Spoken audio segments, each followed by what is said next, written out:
Top of the morning, fight fans. This is Kurt DeVille with Counterpunch Boxing News, and I have some new news concerning Eddie Hearn, Deontay Wilder.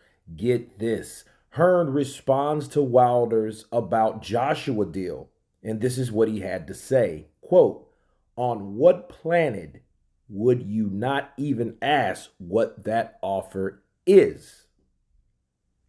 Eddie Hearn says that he was genuinely befuddled by Deontay Wilder's latest comments directed at him. The British promoter revealed a few weeks ago that he had reached out to Wilder's long handler, Shelley Finkel, about a lucrative fight deal that he had for Wilder to face Anthony Joshua. Hearn, however, said he never heard back from Finkel. He made his comments before his star charge was set to take on Alexander Usyk in the heavyweight unification rematch in Jeddah, Saudi Arabia. In the end, Joshua came up short again, losing by split decision to the Ukrainian.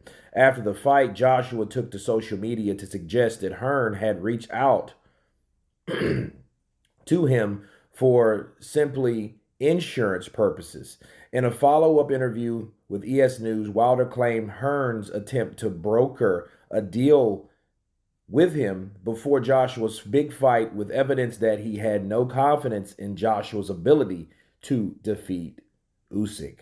Asked to respond to those claims, Hearn looked bewildered. He said, all I said was, I reached out to Shelley Finkel and said, I've got a huge offer for Deontay Wilder. Would you like to discuss it? Hearn said on the DAZN boxing show, and never heard back. Hearn said he does not understand why Wilder would be so incurious as to not query about Finkel about what the dollar amount of his offer to him was, and suggested, moreover, that some personal feelings might be at play. Hearn, of course, has butted heads with Wilder and his team repeatedly over the years, but especially back in 2018 when they both sides traded words frequently through the press about a Wilder-Joshua fight. At the time, Hearn insisted that Wilder turned a $100 million deal down to fight on DAZN, the subscription streaming service that heavily relies on Hearn's Matchroom for fights. He said, I just don't get it, Hearn said. It may be Deontay Wilder just don't like me and says I don't care how much money that the guy's got to offer me. I'm not interested. But did he even find out what about the email to Finkel? On what planet would you not even ask what the offer is? You know? Listen, he's got to beat Helenius. That's a decent fight. That's not a gimme. Those are the words of Eddie Hearn. Let me counterpunch people. That was probably the best question that I've heard Eddie Hearn say in the last 2 months. Why wouldn't you want to know what the offer is? You know, I mean, that's one thing, because, see, even if Wilder asked Shelley Finkel, which we don't know that information. We do know that he heard about the offer because he boasted it proudly after Anthony Joshua lost to Alexander Usyk the second time. He boasted that they did reach out to him and his team, and he replied back that we're busy, but then Eddie Hearn and Team Joshua didn't even get a reply. So that meant that they talked amongst themselves without even talking to Eddie Hearn. And my counterpunch to that is, that shows, first of all, unprofessionalism, fear, doubt,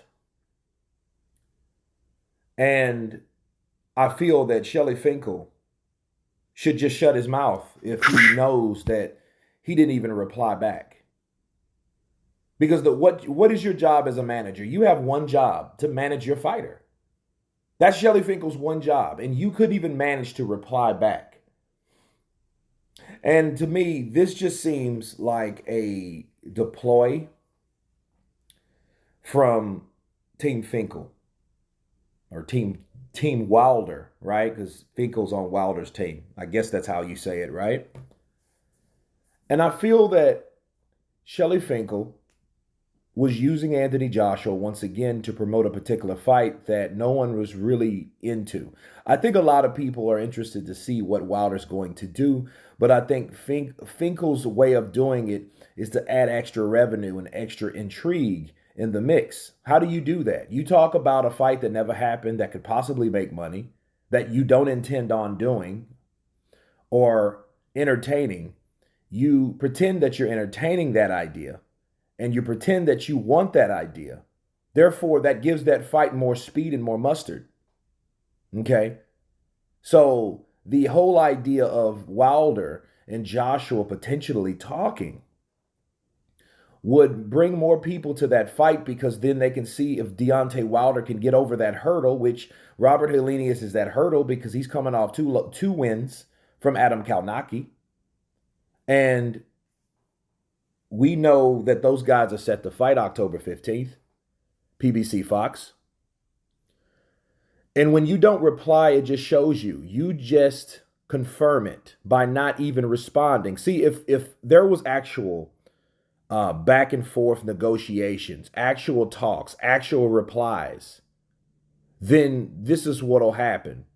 We would then believe that Wilder or Team Wilder would want that fight. But the truth of it all is they don't. See, Deontay Wilder is either afraid or spiteful because he doesn't like Eddie Hearn, or both. That's the only thing that and all of those are bad. Every one of those is bad, because even if you don't like a fighter, that should give you more speed or more determination to want to fight that fighter. If you really don't like Eddie Hearn, knock out his star fighter. We all know Shelly Finkel's whole agenda is to stop or shut down Matchroom, because we've heard him say that. We're going to put Matchroom out of business. Those were the words of Shelly Finkel about 3 or 4 years ago, back in 2019. And you could say, okay, this guy has a hidden agenda, so it's not about fighting Matchroom. It's about trying to shut them down. But they're going about it in the wrong way, and it's the chicken shit way. If you want to shut down Matchroom, bring Wilder over to that streaming service, take over that streaming service, and knock out the star pupil. Who's the star pupil? Who's the star? Anthony Joshua. Take him out of commission. But he knows he can't really legally do that because he has binding negotiations and talks with Al Heyman, and Al Heyman's not going to DAZN. I don't care if it's $300 million. And Wilder's too prideful to understand that, hey, this is a business. You hear him say business all the time, but you hardly ever see him talk about business adventures. You hear stuff about how Hearn made him feel. That's not business. That's feelings. So at the end of the day, guys, I think Deontay Wilder and Team Wilder, I don't think they have any intention on fighting Anthony Joshua, but this is the sport, boxing, the sport that I love, that I hate so much for a reason. Now, none of this shit matters anyway, because Tyson Fury has offered the fight with Anthony Joshua, a fight that we wanted to see, a bigger fight anyway. Counterpunch. So if it wasn't for these type of cat and mouse games, Wilder might have had a bigger opponent or the next super fight in his sketchy career. Anyway, you guys tell me what you think about Eddie Hearn's question or response to Team Wilder. Of course, please subscribe. And you guys been Counterpunch. Peace.